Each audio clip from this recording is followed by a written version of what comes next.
रातभरि नेपाल प्रहरी ट्राफिक प्रहरीहरू बाटोभरि उभिएर बसेका थियो। उहाँहरू भिभिआइपी सेक्युरिटी दिएर कसको लागि? गणेश नेपालीको सेफ ट्रान्सफर एयरपोर्टको लागि। रातभरि सुतेका छैनन् उहाँहरू पनि आफ्नो नागरिकको रक्षा गर्नको लागि। हामी पनि त्यहाँ गयौँ, त्यहाँ गएर सबै कुरा व्यवस्था गर्नको लागि सबै स्पेशलिस्टहरू बोलायौँ, सबैजना राख्यौँ। पैसाको तपाईँ टेन्सन नलिनु, सरकारले जति खर्च गर्नुपर्छ खर्च गर्छ, आफ्नो नागरिकलाई बचाउनको लागि गर्छ, किन नगर्ने?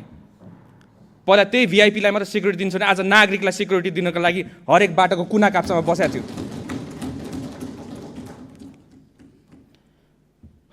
तर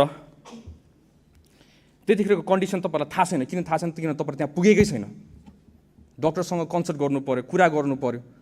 डक्टरहरू हामीले उता इन्डियन साइडलाई पनि हामीले पर्मिसन लिनु पर्यो। राति परिसकेको थियो, पर्मिसन लिन परराष्ट्रलाई हामी परराष्ट्र मन्त्री उठ्नुभयो, परराष्ट्र सचिव उठ्नुभयो, इन्डियन एम्बेसीसँग कोर्डिनेसन गर्नुभयो।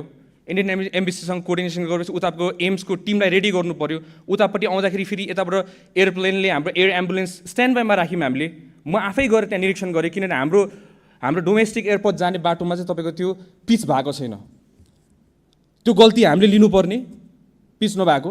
त्यतिखेर हाम्रो गणेश नेपाली त्यही एम्बुलेन्समा जाँदाखेरि हल्लिएर केही होला कि भनेर डर लागेर मैले राति नै एयरपोर्टमा गएर 10 नम्बर बेमा लिएर आउनुपर्छ तपाईँहरूले, यतापट्टि सजिलो हुन्छ भनेर हामीले भनेर आएको छौँ। र राति एयरपोर्टमा आफै गएको त्यसलाई स्टन्टबाजी भनेर भन्नुहुन्छ भने यस्तो स्टन्टबाजी सबैजनाकोबाट चाहियो आफ्नो नागरिकलाई सेवा गर्नलाई।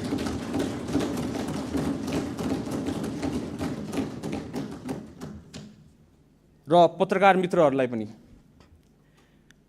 तपाईँले सोध्नु होला, जतिजना मान्छेले त्यसलाई स्टन्टबाजी भन्नुभयो, क्यामेरा लिएर हिँड्छ भनेर। क्यामेरासँग भाग्ने मान्छेहरू हामीहरू। क्यामेरा आएर बोलेको तपाईँले हतपत्त हामीलाई देख्नु हुँदैन। हामी फिल्डमा उत्रेर काम गर्ने मान्छेहरू। हामीलाई त्यति राम्रोसित बोल्नु आउँदैन होला, तर राम्रोसित काम चाहिँ गर्नु आउँछ, आफ्नो देशलाई जोगाउनु आउँछ। चाहे तपाईँ नै होस्, तपाईँको जिम्मेवारी पनि हाम्रै टाउकोमा छ। हामीले नै त्यो जिम्मेवारी निर्वाह गरेर हामी तपाईँको पनि सुरक्षाको लागि हामी खटिरहेछौँ। हामीले कहिले पनि भनेको छैनौँ कुनै दल कुनै पार्टी भनेर हामीले छुट्याएको छैनौँ यहाँ। तर पहिला के हुन्थ्यो, हामी पहिला बस्दाखेरि एउटा नागरिक भएर हेर्दाखेरि के हुन्थ्यो, यताबाट एकजना उफ्रिनुहुन्थ्यो, उताबाट अर्कोजना उफ्रिनुहुन्थ्यो, दिनभरि त्यो ड्रामा हुन्थ्यो हाम्रोबाट यहाँ। तर अब हामी नसुध्रेर कहिले सुध्रिने? त्यही भएर हामीले हिजो अथाक प्रयास गरेको, प्लेन श्री एयरलाइन्स रेडी गरेको, पर्मिसनहरू लिनुपर्छ लिएकै हो। तर डक्टर्सहरूले स्टेबल राख्नु पर्यो, पेसेन्टलाई स्टेबल्ली ट्रान्सफर गर्नु पर्यो। अब उहाँको ब्लड प्रेसरै लो भइसकेको थियो। ब्लड प्रेसर लो भएको टाइममा हामीले उहाँलाई लाँदै गर्दाखेरि केही गरी घटना घटिहाल्यो भने त हामीले त बचाउने उद्देश्यले गरिरहेको हो नि त। डक्टर्सहरूको रेकमेन्डेसन त बुझ्नु पर्यो। अब यहाँ आएर सबैजना एक्सपर्ट भइसकेका छन्, सबैजना डक्टर्स भइसकेका छन्। त्यहाँ डक्टर्स एक्सपर्ट्सहरू, नेपालको विज्ञ डक्टर्सहरू सबै हामीले राखेको थियौँ त्यतिखेर। कुनै हालतमा बचाउनु पर्यो हामीले भनेर भने त। तर त्यही पनि त्यो जिम्मेवारी कसको थियो? स्थानीय तह। त स्थानीय तहको सरकार कसको छ अहिले नेपाल अहिले काठमाडौँमा? तपाईँहरू आफै भन्नुहोस्, स्थानीय सरकार कसको? विल लक लागेको कसले?